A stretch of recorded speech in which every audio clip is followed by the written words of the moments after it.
Hi class, we're talking about the impact of great news events, and this is your next module in this course.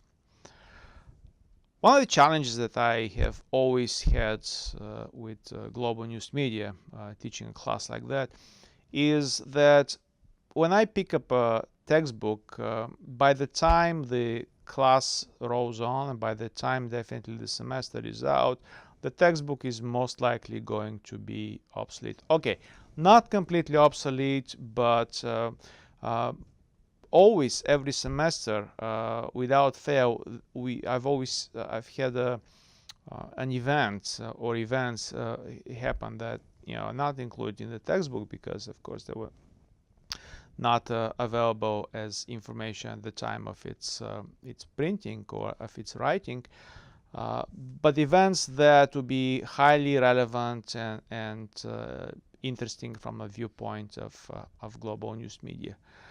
Most of those events are unfortunate events like big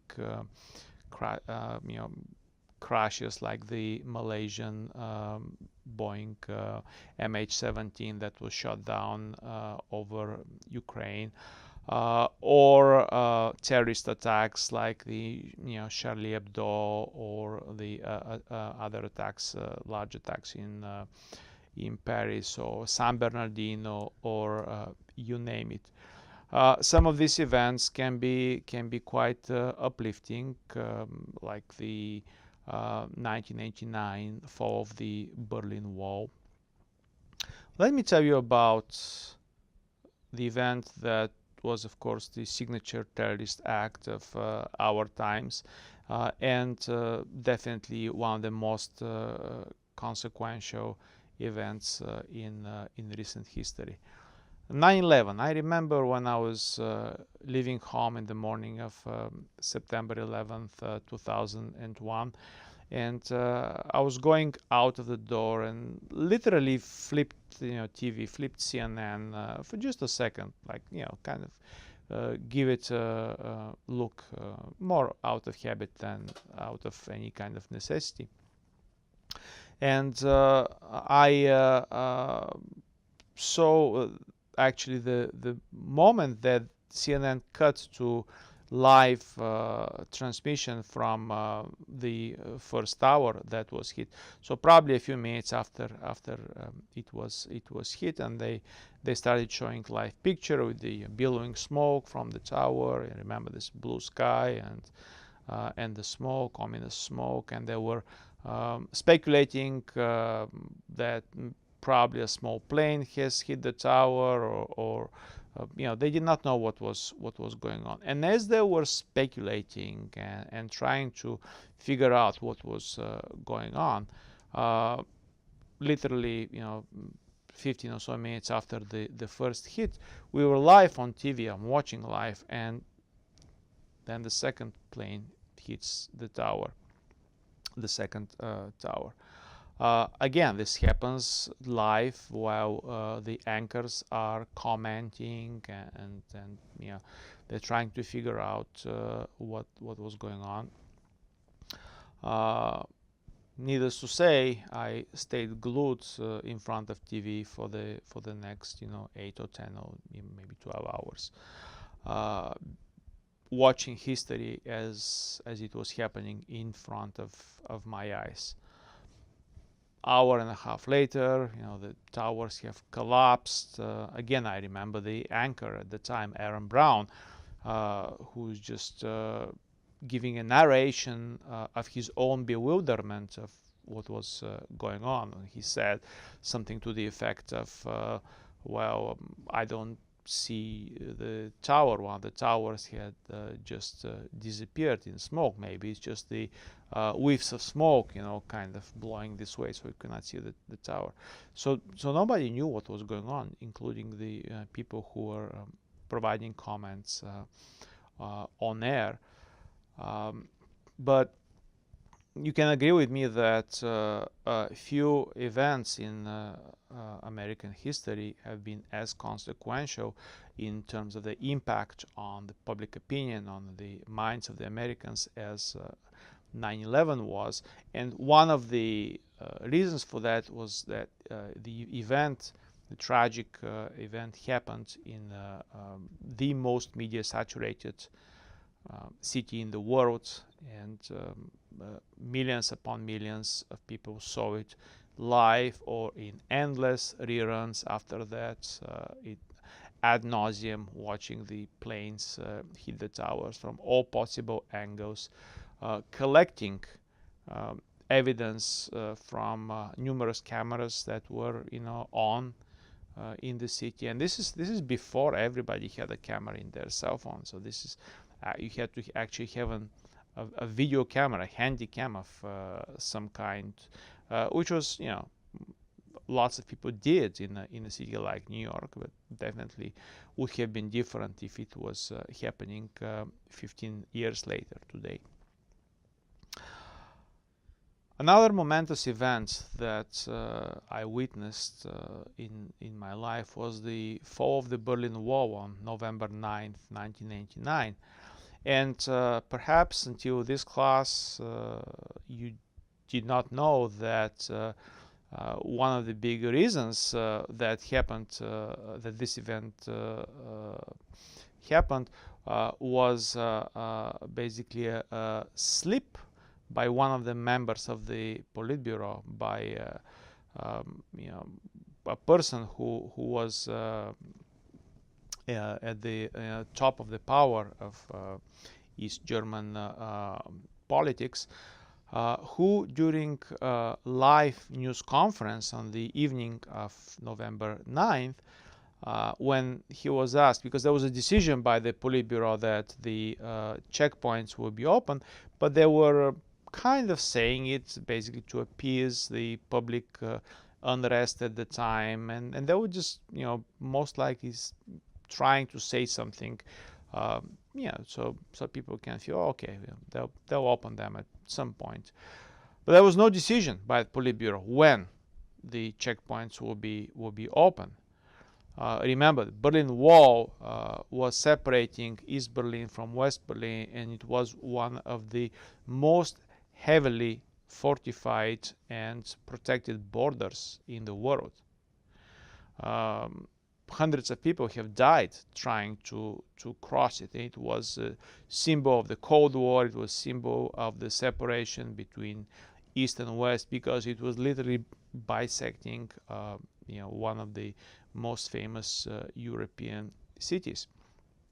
So a journalist asks live on TV, when will the checkpoints be opened? And this member of the Politburo just blurts out, without any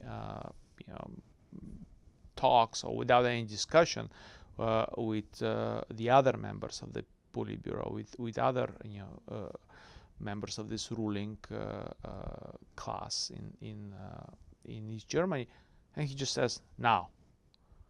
And I remember the looks of bewilderment that the other Politburo members gave to him, like, what did you just say? We have not even discussed it. But it was too late. It was live, it was on TV, and tens of thousands of Berliners, of Germans, East Germans in Berlin, saw this. So what did they do? They just went out and they started, toward the checkpoints. When they got to the checkpoints, the border guards, who were also watching TV, and they also had not received any orders exactly to how to behave, whether to stop or to let these people go. So they basically did nothing. And East Germans, they just started crossing into West Berlin in huge numbers.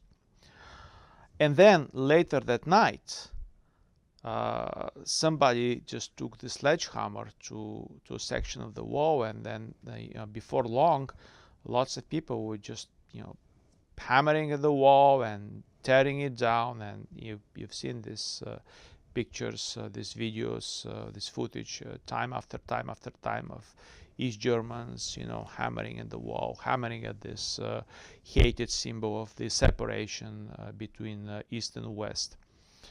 But essentially, it happened because of a mistake, a slip of the tongue of one of the members of the ruling Politburo of East German Communist Party. So that's how consequential some of these instances of live coverage can be in our lives and into history as well.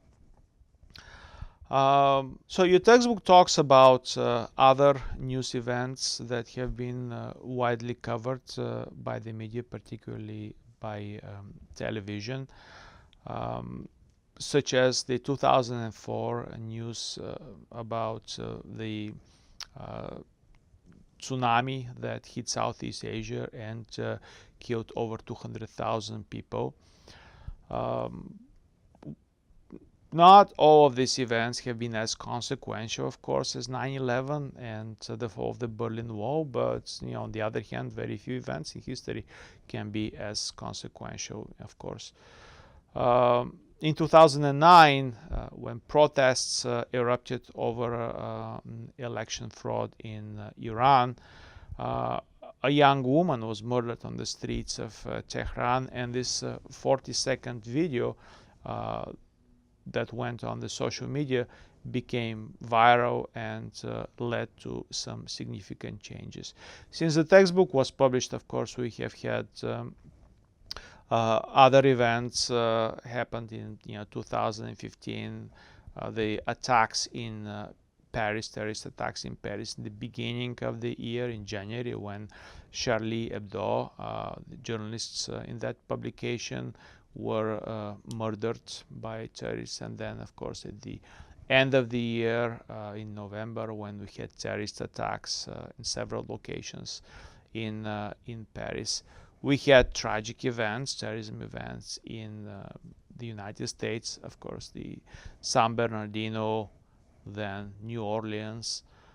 So all those events become very consequential in terms of their impact because they are on the TV screen, because they are in the media, because they are in social media, because people talk about them. When we discuss the impact of great news events, of course, it's sometimes difficult to see how impactful they have been until many years have passed. For instance, when we talk about 9/11, it was clear that it will be something very, very important and very consequential, but how much and exactly how was not immediately apparent. Decade and a half later, we know that, for instance, one of the consequences of 9/11 and the shock that 9/11 brought through the media to us. Because let's face it, very few people have actually relatives that perished in 9/11. 3,000 Americans died on that day, but the direct connection for most of us is non-existent. For the majority of the Americans, and for that matter for the world, the impact of 9/11 was mediated, which means the impact happened because it was covered in the media, and the impression that this media coverage made on us is what essentially mattered. In the United States, one of the consequences of this mediated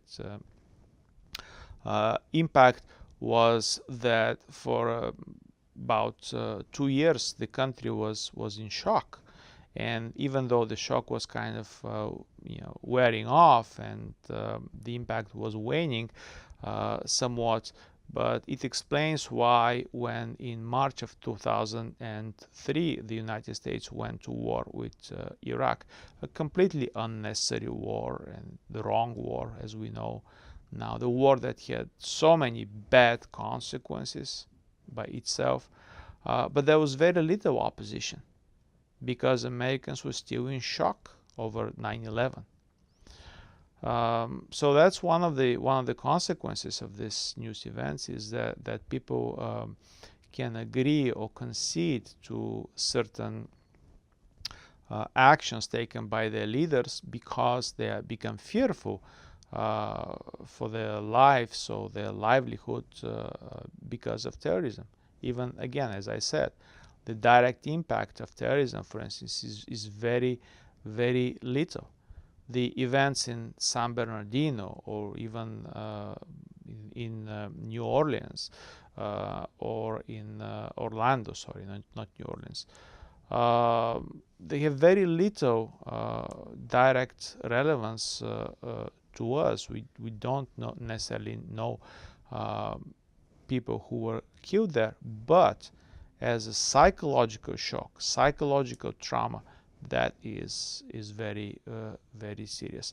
And that's what this chapter and all the supplemental materials that I have provided you with talk about, that mediated communication matters and perceptions matter, and the impact of great news events is exactly in how it affects our psyche, how it impacts us, how it makes us think about the world in a different way and not always in a better way.